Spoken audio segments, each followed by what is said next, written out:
Good afternoon, everyone.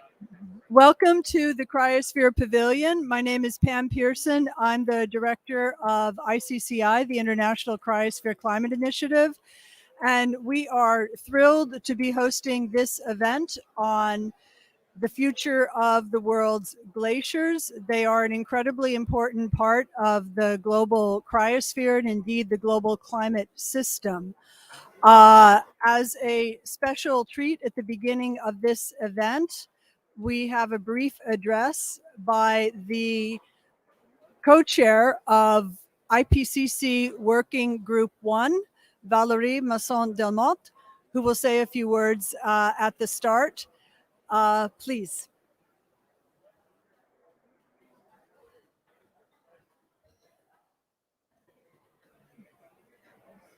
Hello, everyone. It's a pleasure to be here. Thank you very much for your invitation. And I would like to stress the importance of bringing scientific information within COP meetings. And it's a pleasure here to have nearby pavilions on climate, on the cryosphere, on water. We may have an ocean one nearby in the future, and they are closely connected. So I would like to share a few things related to the last IPCC AR5 report on the physical science basis. And in that report, we place an emphasis in communicating clearly the latest scientific knowledge. So if you are interested about mountain regions and glaciers, on the IPCC website, you will find a 2-page summary. This is part of our regional fact sheets, and you can directly access the summary of what has already happened, the role of human influence in what has already been observed, and the projections for mountain regions. So it's something novel. Previously, the mountain regions were a bit hidden within the IPCC reports. And this builds on the chapter on high mountains that was coordinated by Regine Hock for the special report on the ocean and cryosphere. So any change that is brought up in the IPCC assessments can have a legacy. And then we update the knowledge and we do all our best efforts to share that. Then a few words on the main messages from the Working Group 1 report. Some of the highlights.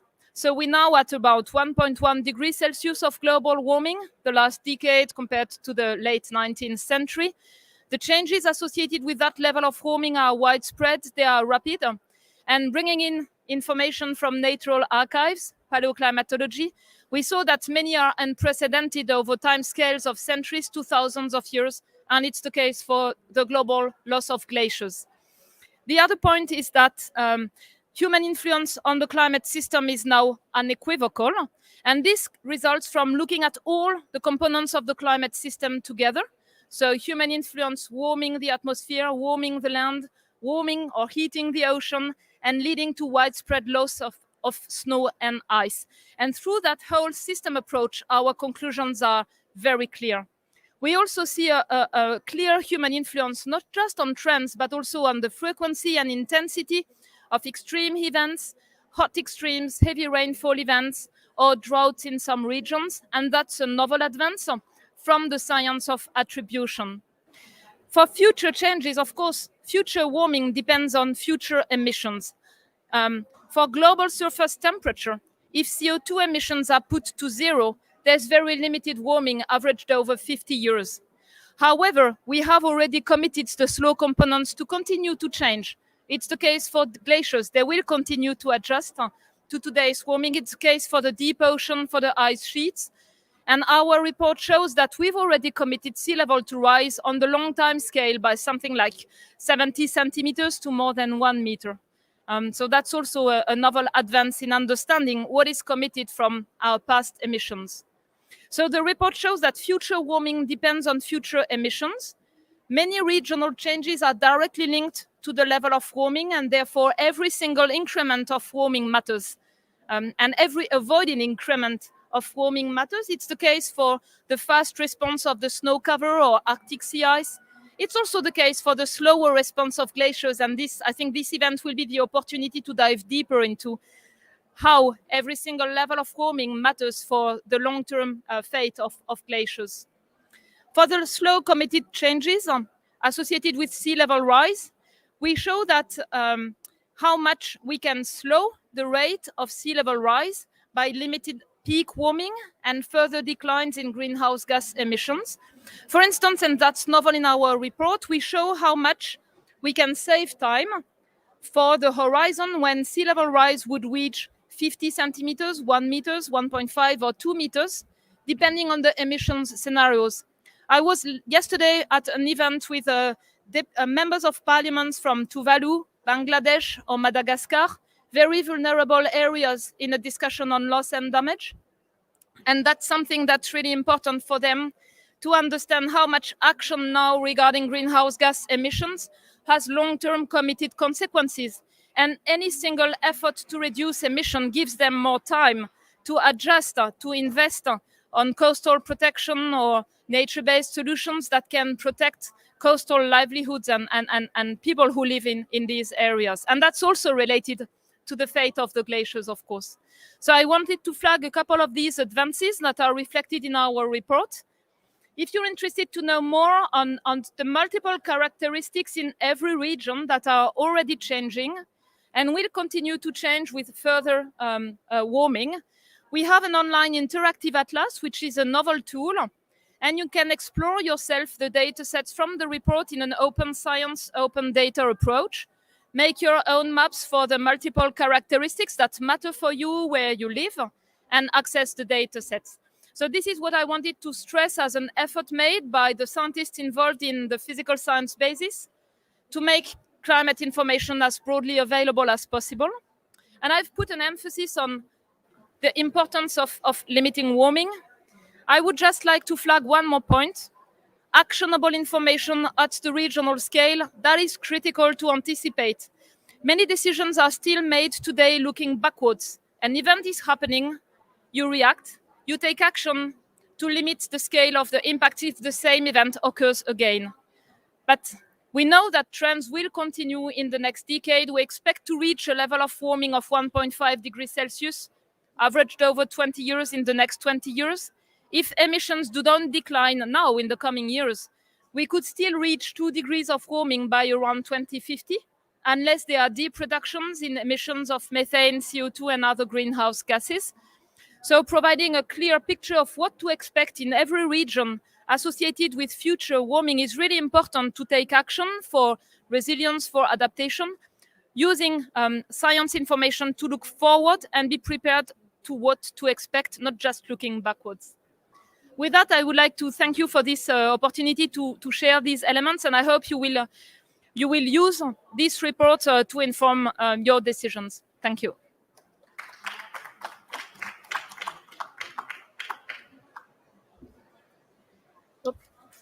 One off. Okay, thank you. And thank you for having the opportunity to speak here. So I will take you to the world of glaciers and try to convince you that every degree warming matters, or especially avoiding every increment of warming for the survival of the glaciers. I would talk about all glaciers outside the ice sheet. So not the ice sheet in Greenland and Antarctica, but all the glaciers outside the ice sheet. That is about 200,000 glaciers covering an area of 700,000 square kilometers, which is the area of Texas or the area of the UK and Spain together. And the sea level equivalent, if you melted all glaciers, sea level would rise about 40 centimeters globally. These glaciers have dramatically retreated, thinned, and lost mass in the last century and decades. Here are just a few examples here from Alaska, a dramatic change, Patagonia, and here in Iceland, and just a few years, as you can see here. So within 13 years, a dramatic change. The glacier is not visible anymore from this location. Or what is really new is in the very recent years, there's dramatic changes just within a few years. Like here in Switzerland, just within 8 years, I mean, a massive change of this little glacier here. And the same here, Finderling Glacier in Switzerland, massive changes just in a few years. On a global scale, this is now all glaciers in the world, the thinning rate per year. The annual variations here, and also for every decade, the mean. So minus 0.5 means an average thinning over all glaciers in the world of 0.5 meter per year. And what you can see is that the thinning is increasing. So the mass, there's more and more mass loss from these glaciers. So now the average thinning rate is about 50 to 60 centimeters per year, averaged over all glaciers in the world. But locally, there's differences, like regions like the European Alps, they are thinning at a rate of 1 meter per year, whereas other regions, like in the high polar regions, like Canadian Arctic, are thinning maybe at a rate of 10 or 20 centimeters per year. So how will glaciers change in the future? Here, a simulation of Aletsch Glacier in Switzerland, the largest glacier on the European Alps. And what you can see with a high emission scenario, it's almost going to disappear. But also what is encouraging here is to see that the emission scenario matters. So with a low emission scenario, at least sort of half of the glacier is still left. What you see here is the annual mass that is remaining relative to now. Now we have 100%, and for globally and for every single region that has glaciers in the world. Globally, we see a mass reduction of about almost 20 to 40% by the end of the century, depending on the emission scenario. And that corresponds to a sea level equivalent of about 8 to 17 centimeters. But when you look locally, there's huge differences. Here, the Canadian Arctic, Alaska, the glaciers around Greenland, Russian Arctic, the mass losses are maybe 10, 20, 30%.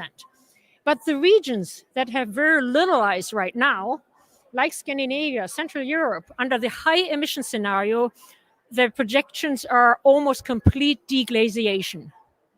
So dramatic changes.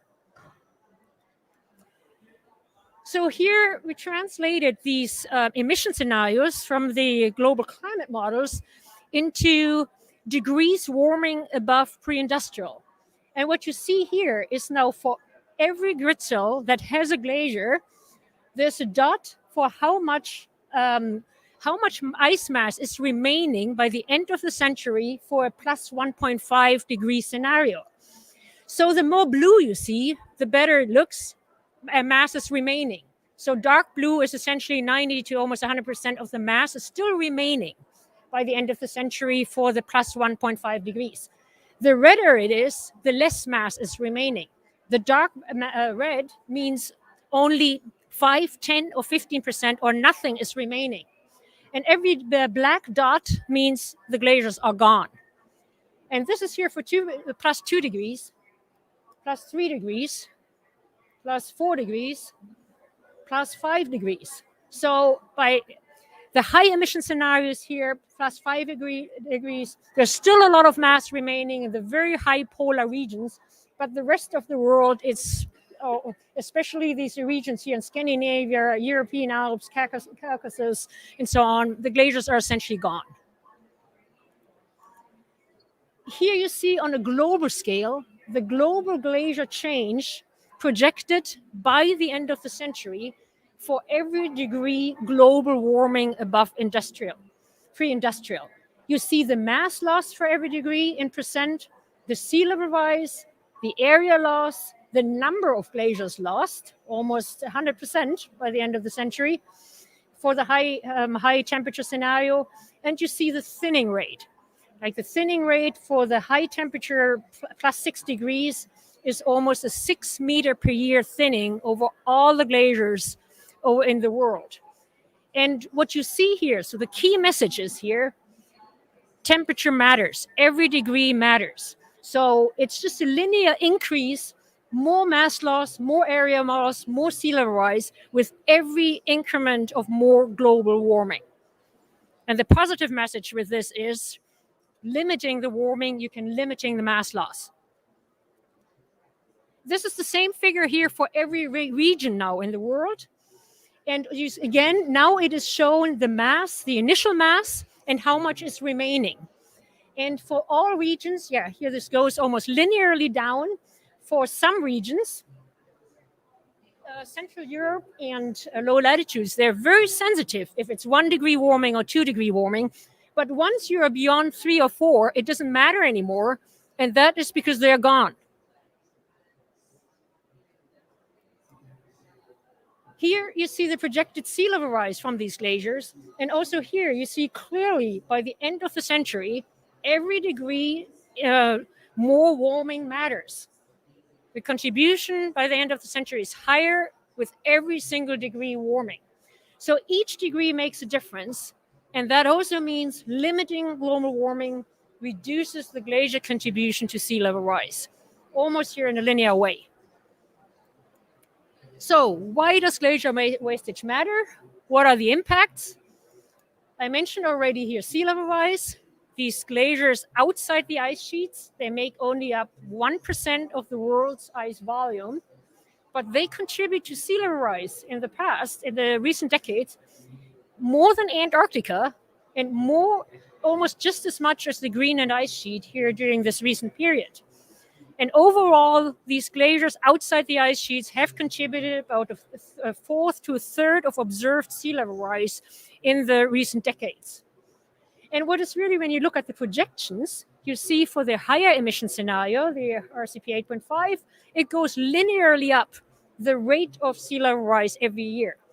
And for the RCP 2.6, you see it goes down again. And that's because some glaciers, they retreat to higher elevations and they can then survive at higher elevations and don't contribute anymore to sea level rise.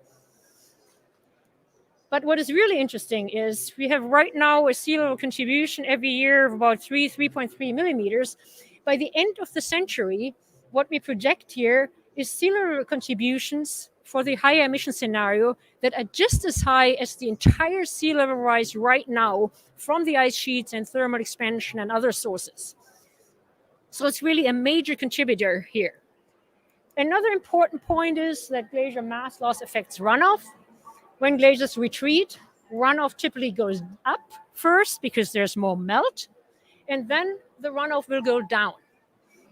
And this point, this turning point, we call peak water, and that is, of course, very important for water resources management. We need to know, is there more water coming from the glaciers or is there less water coming from the glaciers with time? This is here a compilation here from the IPCC SROC report of all studies about peak water. The bars are a modeling study, modeling when does peak water happen with every single glacier in these regions. And the sum of all the area of the bars is 100% for an area. And obviously within an area, there are spatial variations. So this is why these bars are spread out. But you see the line here for today is the green line. And the more of the bars are to the left, the more of the area in that region has already passed peak water. That means there's less water coming from this net glacier storage contributing to rivers. And in regions, so peak water has already been reached, especially in regions with little ice cover, like the low latitudes, Central Europe, or also Western Canada. But peak water is reached much later in regions with extensive ice cover.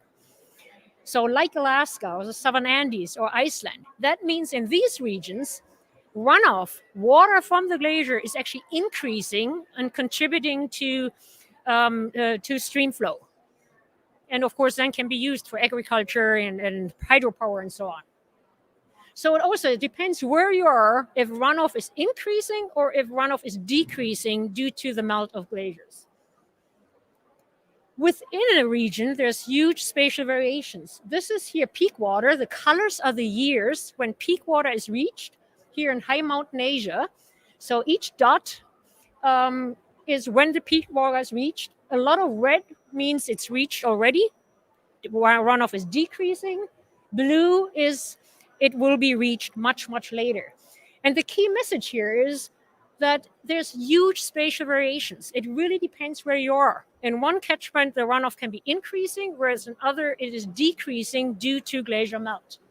And here the differences are climate related, depending if you're in a monsoon-fed river like the Ganges and Brahmaputra, peak water will be hit before the middle of the century, whereas here in westerly-fed rivers like the Indus, peak water is hit later, but large spatial variations. The meltwater from the glacier is another impact here, can release contaminants. There's anthropogenic legacy pollutants in the glaciers, and there's possible impact here on water quality of down glacier streams and ecosystems when the glaciers melt. Another impact is when the glaciers thin, they expose the rock, and it can lead here to rock instabilities. Here an example here from Switzerland after a rock fall after a massive thinning. Another impact is the potential for glacier outburst floods. The number and size of lakes is projected to increase as the glaciers retreat and water is filling over deepenings. And that implies a risk for glacier outburst floods.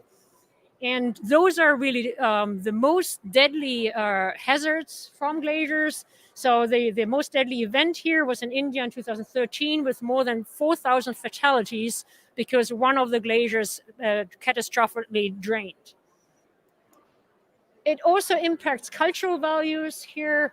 In a number of cases, glaciers were the principal reason or the secondary reason for World Heritage inscription. But the projections show that in half of these World Heritage sites could lose their glaciers completely. So the reason why they became World Heritage sites disappears. Another impact is here on cultural values. In many communities around the world, the glaciers are part of their spiritual belief system, a part of their culture, and it has been shown that it has a negative impact on their well-being if these glaciers suddenly disappear. So I just want to conclude here, and my main conclusion is this here. Glacier decline can be slowed by limiting warming, and each degree, really each increment, avoiding each increment of temperature increase makes a difference for the meltdown of the glaciers that we observe right now. Thank you very much.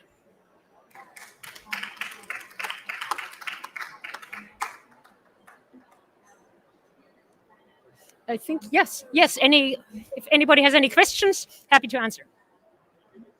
I think you need to go to...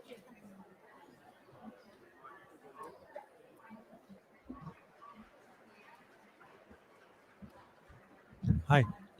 Did you look at the impact on the changes of currents with cold water coming down, the termination of glaciers, and how it perturbates the current system in the world because of glacier melting? I didn't talk about it. This is mostly sort of research associated to the freshwater influx from the Greenland ice sheet, for instance, but also in the Gulf of Alaska. It has been shown that it impacts ocean currents, and it impacts actually the ecosystem, the nutrient intake into the ocean. There's research about that, and there's definitely impacts.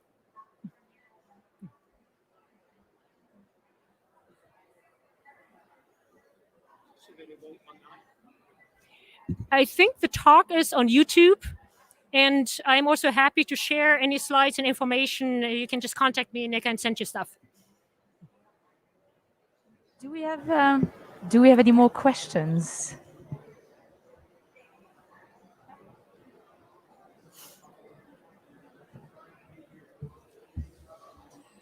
I realize it's always dangerous to ask a scientist to speculate, but can you discuss, let's say we exceed 2 degrees or even 3 degrees. What is the time frame to restore glaciers? If they let's say they're totally lost, so there's no more ice. How long would it take to restore a glacier to, say, its 1950 extent, do you think? Well, that's a difficult question. There's not many projections doing that, but there is in some regions. I didn't show it, but if warming is limited to 1.2 or 2 degrees, it has been shown that the mass is there's a mass loss But then it sort of reaches a turning point once the glaciers retreat sufficiently high up to colder regions, that the glaciers actually start growing again. And that has been shown to happen in the European Alps, for instance. And the time scale will very much depend on where you are. But it has been shown that the glaciers can grow again if the warming is limited to 1.5 or 2 degrees.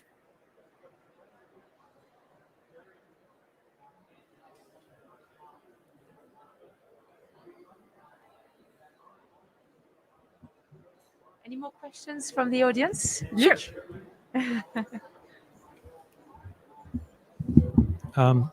There seem to, you hear me? Yeah.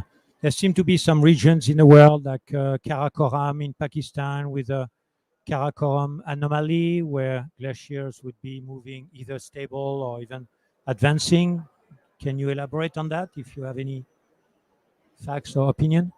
Yes, in the high mountain Asias, overall, the average of the glacier thinning is actually quite little. It's much less than in the rest of the world. And that has to do with there are some regions that have, at least until recently, been either stable or even gaining mass. And that is still a little bit of a mystery, but there's a lot of research going on that topic, and related with local meteorological conditions, that in some regions the glaciers were stable or even advancing and gaining mass. But in the long run, the projections show that this, with every degree warming, there will lose mass as well. Yes, it has already. I mean, this was until very recently. There was mass gain or more or less stable, but the data shows that in recent years this trend is reversed, and they're losing mass as well now.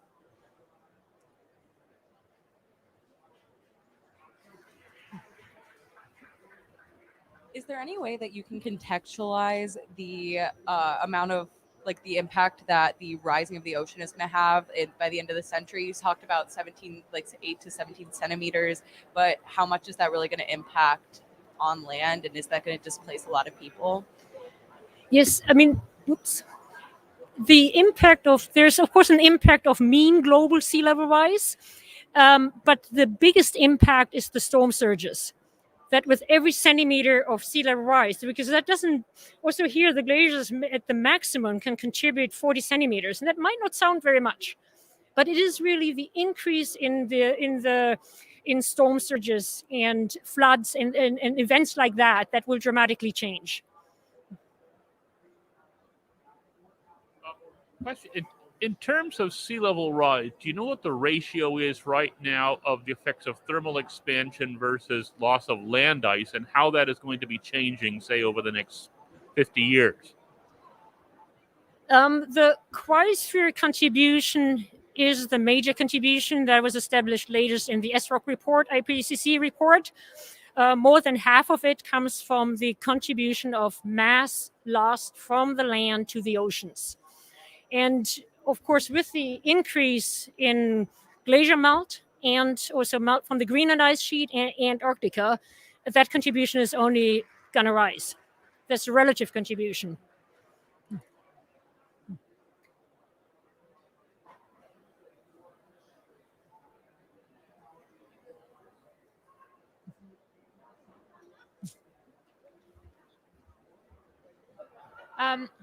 What do you think should be improved in terms of observations to better constrain the projections for glaciers?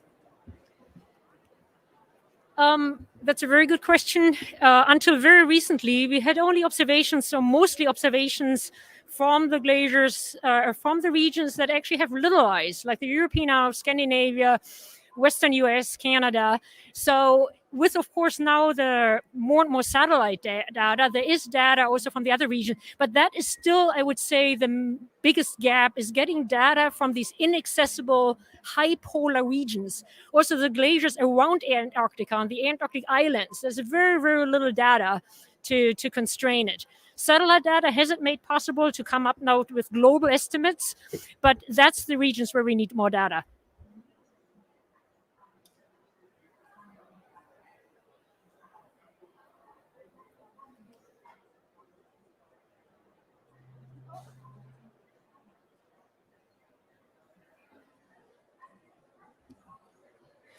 Thank you so much, Regina. And so now shifting perhaps a little bit regional focus, I would like to introduce Dr. Georg Kaser, also an IPCC author, who would like to say a few words to add on to Regina, and then we can continue also this discussion with both of them. So Georg, please.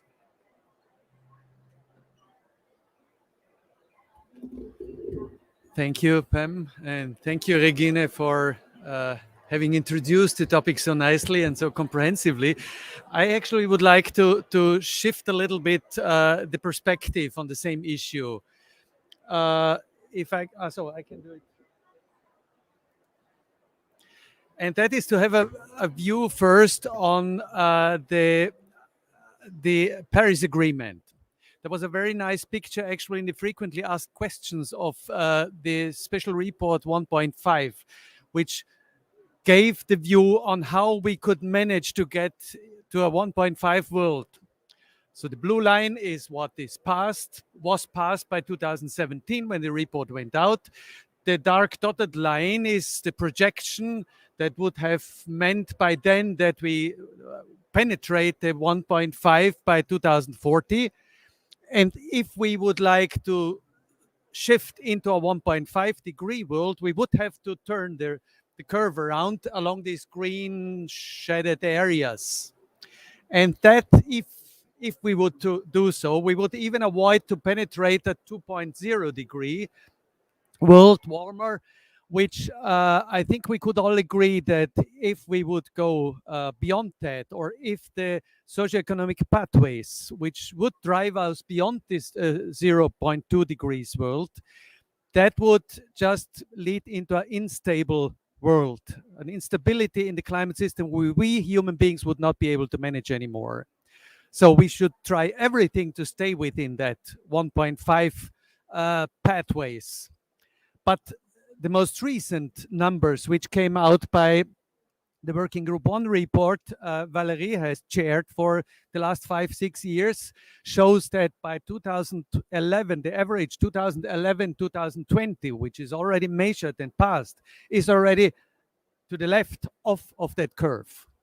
If we then go into the projections, the IPCC projections for many, many model runs, 2021, 2040, we would be much earlier crossing in an average, not in a single year, in an average the 1.5 degree already by 2030, within 9 years from now, or at least in that period, which is centered around 2030. And the WMO has recently, just 2 or 3 weeks ago, upgraded their statistical projection, the probability from penetrating 1.5 in a single year before 2025, not only to 20% as they have projected a couple of months ago, but now they go up to 40%. So the probability that we already passed it 1.5 degree is very, very close, at least for a single year. Then it may go up and down, but on an average, that is something which goes much, much quicker than we thought in Paris, and we still thought with the 1.5 degree report. So this is a bit this setting.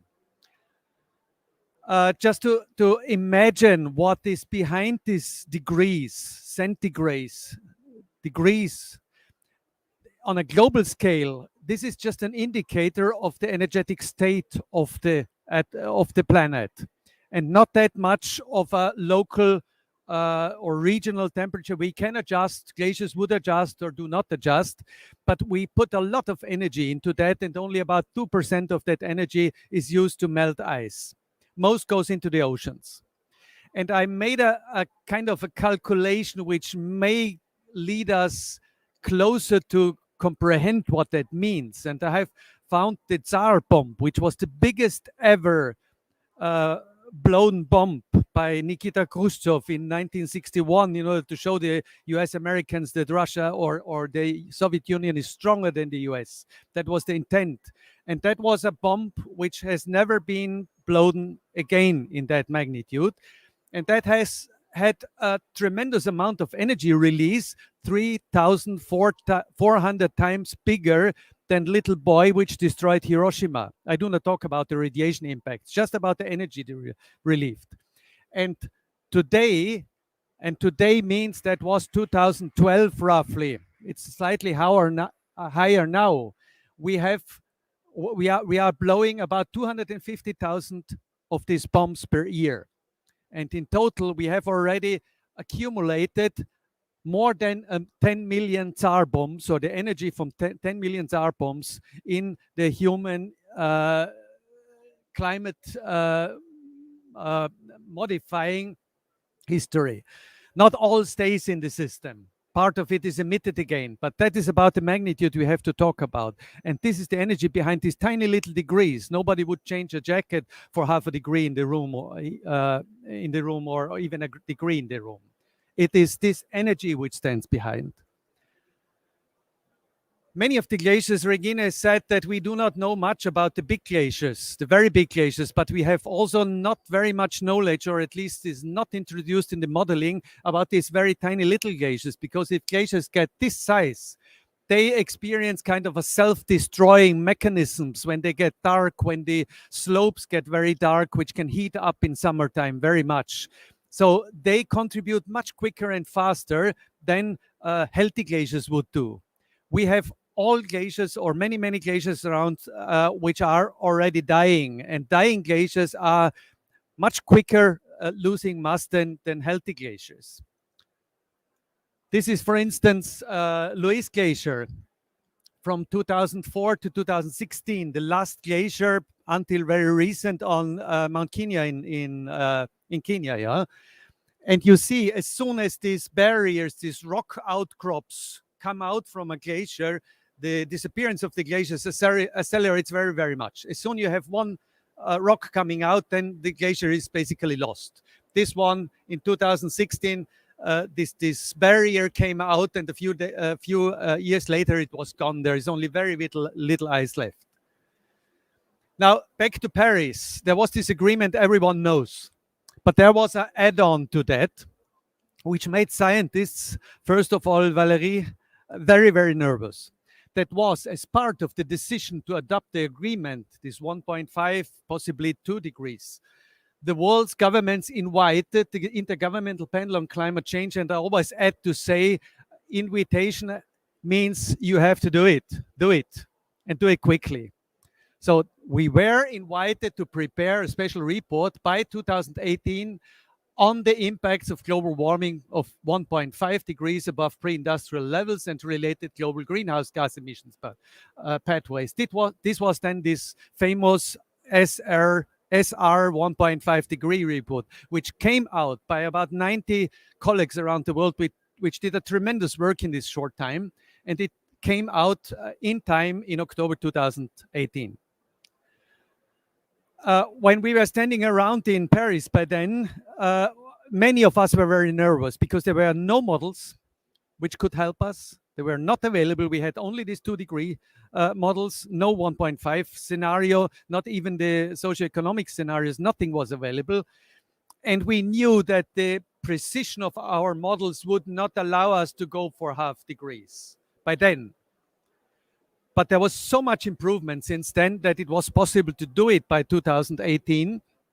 And it was still in Paris, a situation like that. I picked up my phone and sent a message to my colleague Ben Merceum back in Innsbruck. Many of the figures which have been shown right now were from Ben, and said, you have to do something. We have to do something. I come back within a week, and we have to prepare something on glaciers in a 1.5 degree world. And he said, oh, it's impossible. We cannot. I said, you have to do it. And it took a little while until 2018, until it was accepted. But this was the overall figure. And it shows on the lower axis, the horizontal axis, different temperatures of global average temperature.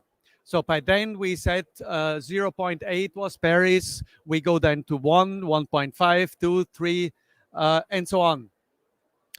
And that was put on glaciers, the glacier area and the glacier mass of 2015, which was available by then, and the climate of 2006 to 2015 as a starting point. And if we go, no matter when, into a 1 degree world, which we have already reached now, and we would stop that world and wait until all glaciers have adjusted worldwide, then we would lose about, this is the left,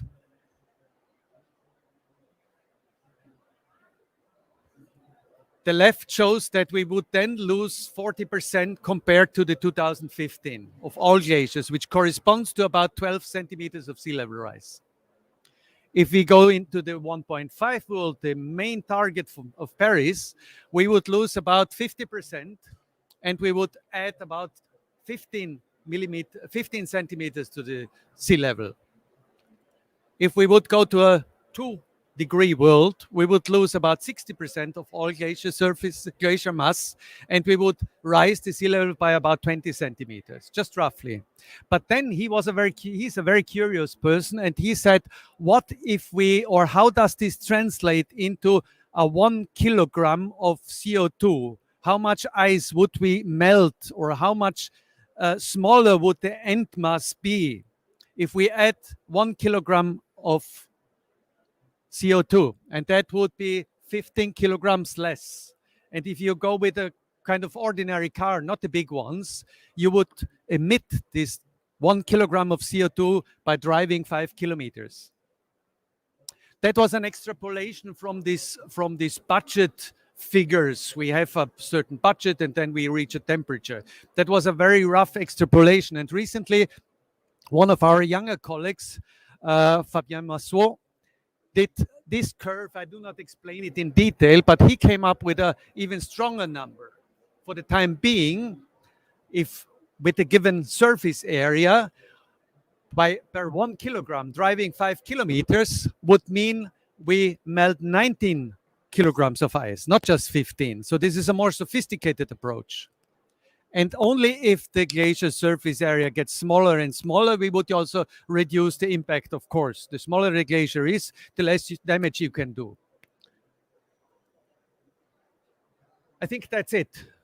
Yeah, it was an instantaneous contribution and a slightly different view than Regine's view. And I hope this has stimulated a bit of thinking also on a personal level. If there are any questions to Regine or myself, please feel free. How about I suggest that Regine and Georg sit up here for a bit and simply take questions?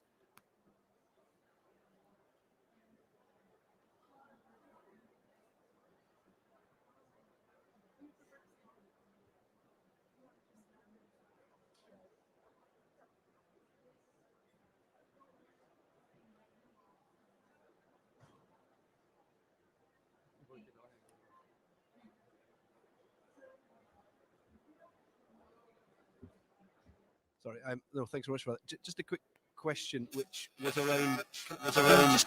Can you just confirm? Is what you're saying is that the 1.5 degree scenario, does that bake in 50% decrease in glaciers and a sea level rise of 15 centimeters? That's just a given. And is that then put into the models that people are using around? That side of things. It's really just around the scenarios that governments are using to then look at things like sea level rise around cities and things like that. Is that all being done at present? If I understood correctly, yes, these are the numbers within the given uncertainty of such models. And as I explained, there were a few steps to be done by then.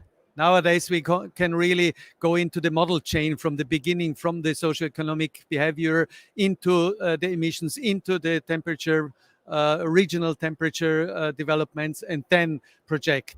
But it is basically the numbers. The numbers are there. And what was the second part of the question? Yeah, it was really just about whether governments are looking at that in terms of the scenarios around timescales for sea level rise to do with cities, really, more than anything else, and coastal areas. The simple answer is that I have no idea what the governments are doing. Valerie may give a proper answer. She is in much closer contact to governments than I be.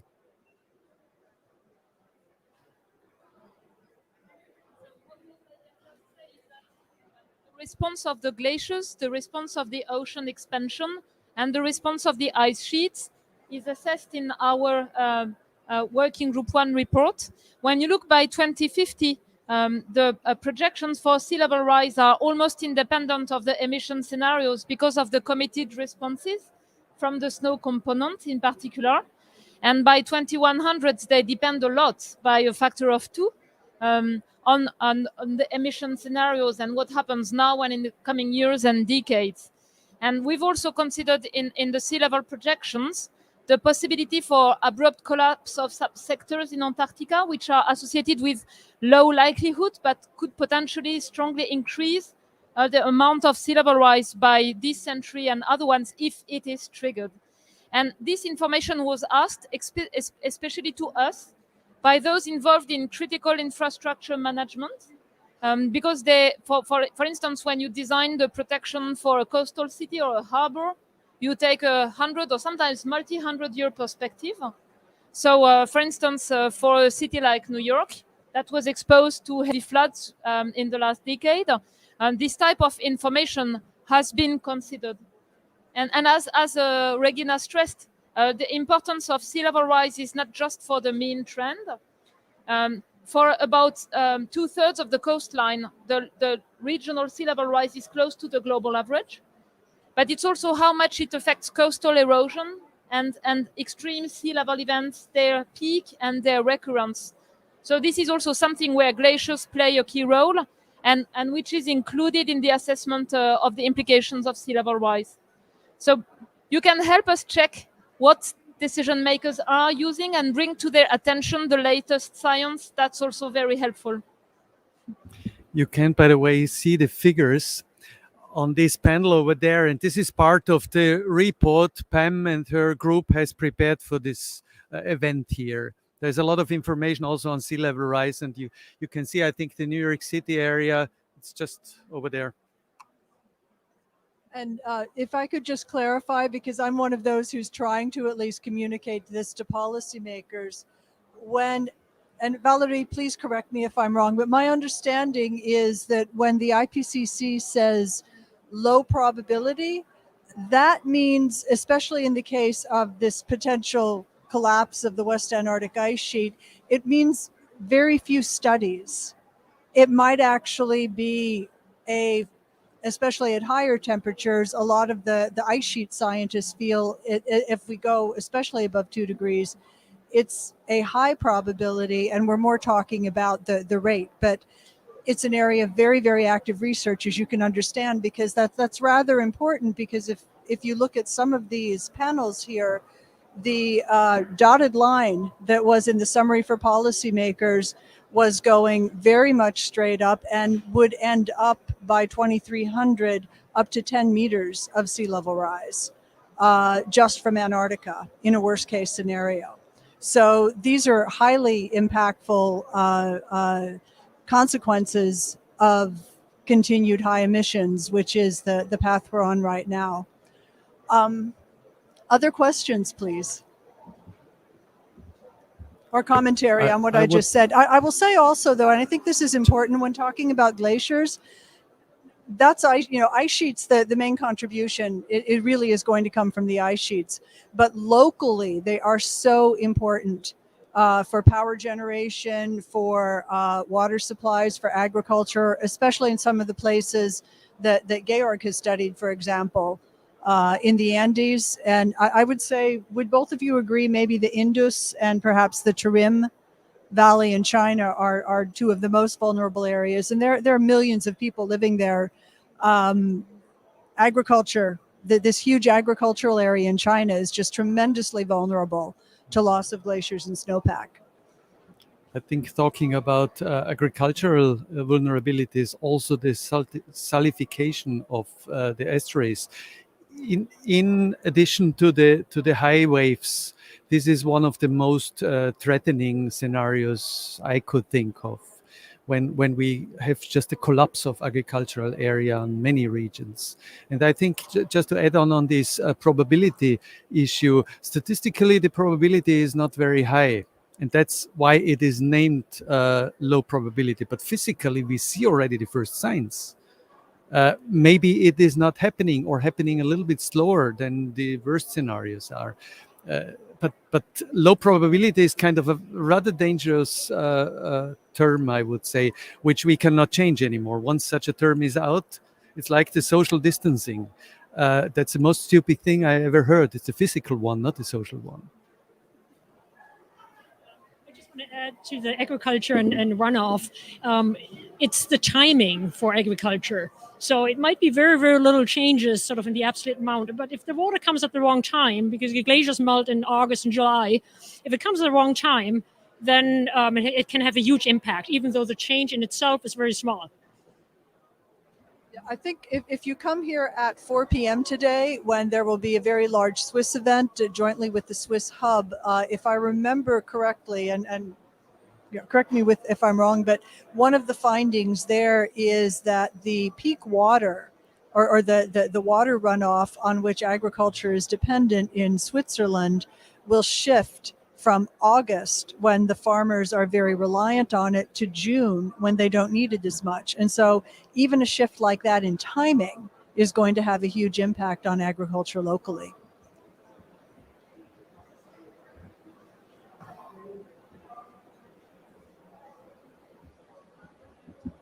So thank you both for your talk. And so thinking about maybe we are not going to be able to reduce emission now because our system is based on economic things. And so maybe, yes, glaciers are going to disappear and to lose 40 or 60%. So I would like to think about more local based adaptation strategy or maybe mitigation strategy. So what are your thoughts about what can we do in mountain system to maybe reduce sea level rise, just maybe trying to store water in the highland, or what can we do to adapt from now, thinking that we are not going to reduce this emission because unfortunately, like, we have to change a lot of things in our economical system to do it. So yeah, it's my question. What can be like a very local initiative, for example, in the Andes, to continue to live in high mountain system without having to migrate? And yeah. I think we have to reduce the emissions, and we will reduce the emissions. If we do not do it by design, it will be by disaster. So the emissions will be reduced. By disaster, we do not like. By design, we are obviously not able, but there will be some changes, and tremendous changes, I'm rather sure. As for how people can adapt, I would just give it back to you. Wait for your thesis to come out, and then we will know. But there are studies out on different locations, different regions, because every region has its different circumstances which have to have the ability to adapt, have the necessity to adapt, and particularly in mountain regions that I think Regine can tell more about the mountain regions as a lead author, coordinating lead author on the mountain chapter. But there is a lot of work out there, and many different solutions, as in such complex changes will always be requested. But go on and tell us as soon as possible what you find out about the Andes. Maybe just to add, I mean, the impacts, as I've tried to show, are very multifaceted. I mean, there's so many impacts, from sea level to runoff to hazards to landscape changes to changes in the water chemistry. So the adaptation and mitigation, I mean, it has to be locally adapted to whatever the issue actually is. A glacier change can have like totally different impacts in one valley, and the neighboring valley, it's a different issue. That is the point. So that's why it's sort of a general answer is not possible. I think it has to be really on a local level to see what is the main negative impact, or there might even be positive impacts to which you can adapt and make the best out of it.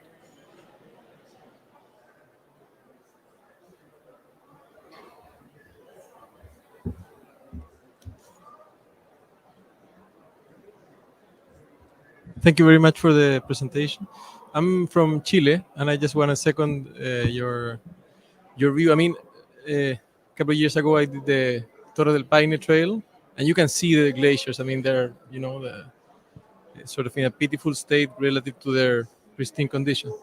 My question is, do you know whether the UN sister organization, the IPBES, is actually making the link between the losses in ice sheet in certain places, such as, for example, the south of Chile or elsewhere, the impact on biodiversity?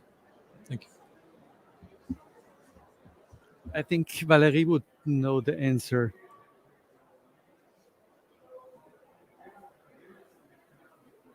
Regine, do you know? Then go ahead. No, I don't what is actually going on, but I have a hard time to imagine that this is not part of their assessments. Valerie is nodding like this, so that is the answer.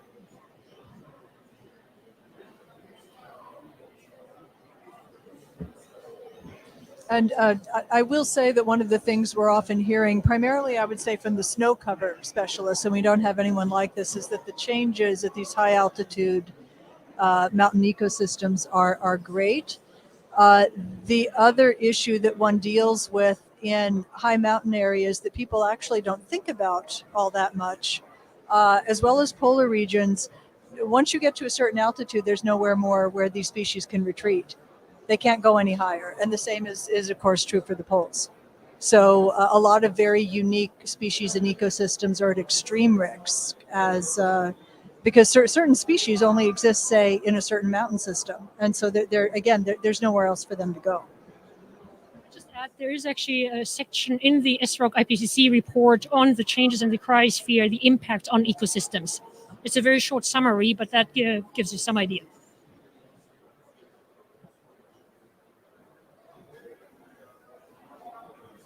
And there is some more information coming up in March where a cross-chapter paper on mountains is going to be issued within the working group 2 of the present assessment report. It's just in the very final review, and by March, I think early March, it will be negotiated or approved by the governments, and then it should come out.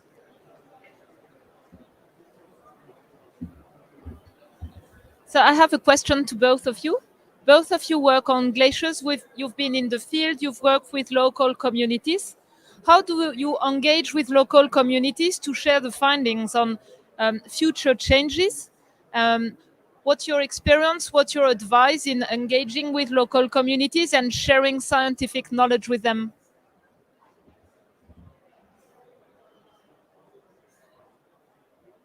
Well, I mean, an approach is to give public talks and engage also in schools.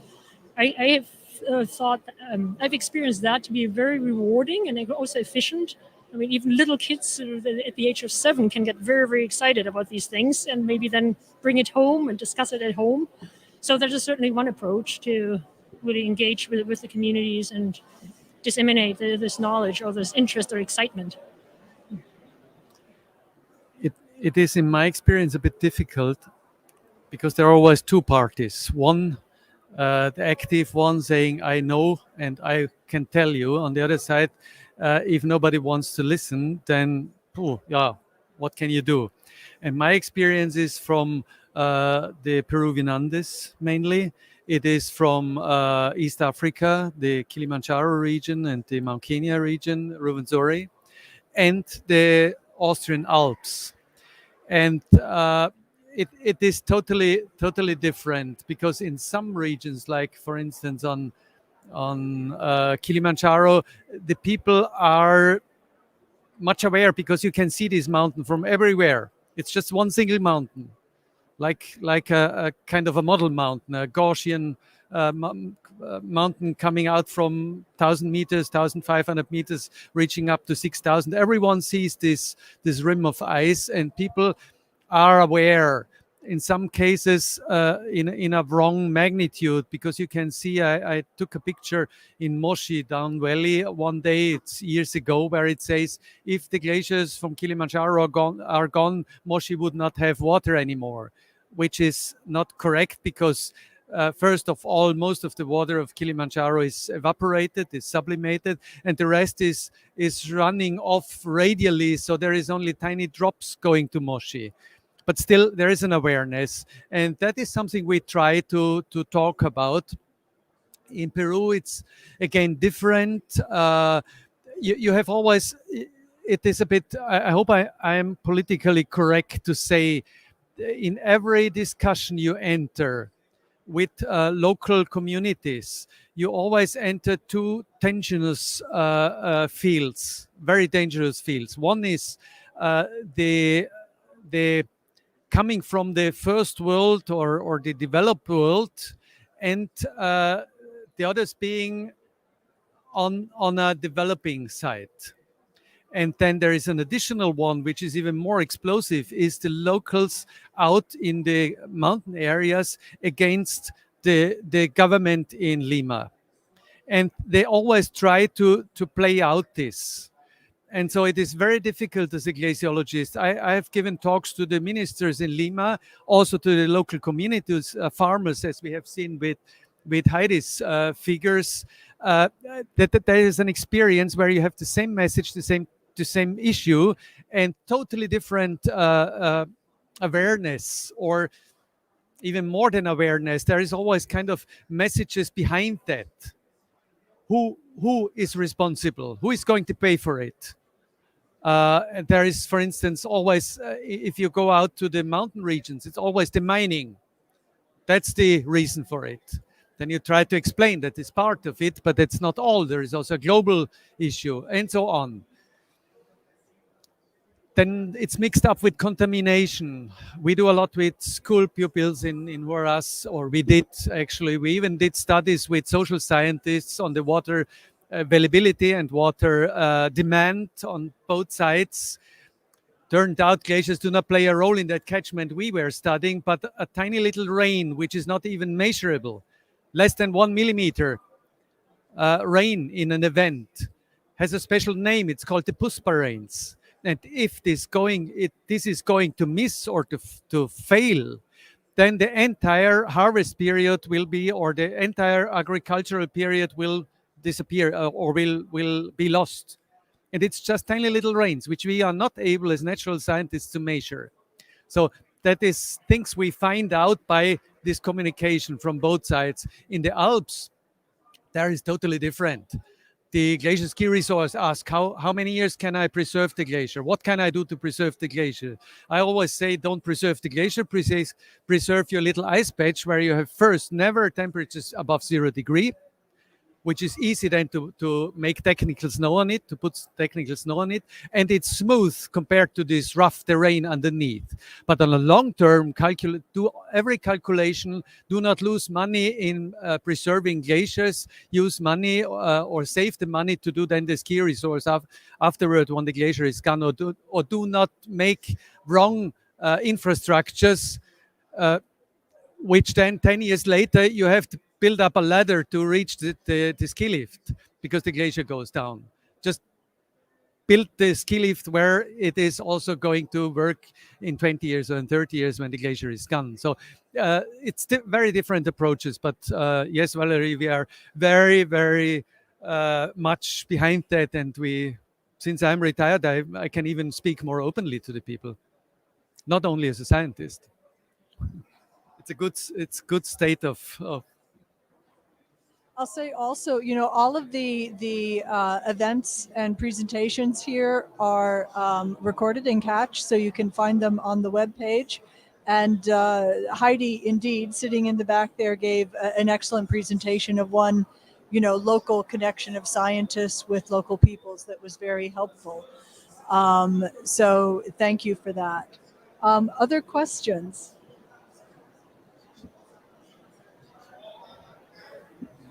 And I'll say in our next presentation, we also should have a representative from the Protect Our Winters campaign. That is, sports people who are interested in snow, obviously. And that actually is, their message is, I would say, complementary to what we've heard from Georg and Regine, which is if you want to preserve the snow and ice, then focus on global mitigation. Ultimately, that's the only way to preserve these areas, is to hold temperatures down. If there are no other questions, we'll have a brief break before our 2:30 event, which we're really looking forward because it focuses on the Scottish cryosphere. Thank you so much.